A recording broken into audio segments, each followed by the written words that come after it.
PS Glow menang gugatan, MS Glow ganti rugi 37 miliar rupiah. PT PS Store Glow Bersinar atau yang lebih dikenal dengan PS Glow memenangkan gugatan terkait merek dagang. Adapun gugatan tersebut dilayangkan kepada 2 perusahaan dan 4 orang ke Pengadilan Negeri PN Niaga Surabaya.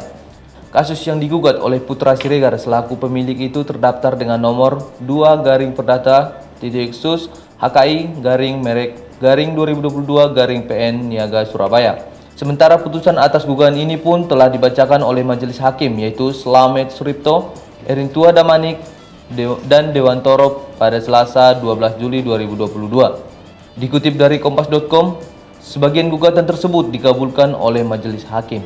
Pada putusan tersebut, majelis hakim menyatakan PT PS Store Glow Bersinar Indonesia menjadi pemilik hak eksklusif atas penggunaan merek dagang PS Glow dan merek dagang PS Store Glow yang terdaftar pada Direktorat Jenderal Kekayaan Intelektual Kemenkumham untuk jenis golongan barang atau jasa kelas 3 kosmetik.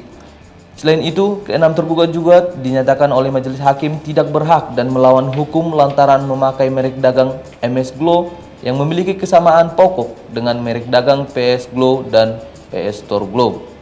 Menanggapi putusan PN Surabaya, pemilik MS Glow, Gilang Widya Pramana dan Sandi Purnamasari akan mengajukan upaya kasasi.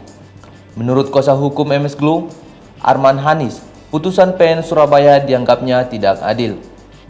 Arman mengungkapkan nama MS Glow telah terdaftar sebagai merek dagang sejak tahun 2016, sedangkan PS Glow baru pada tahun 2021.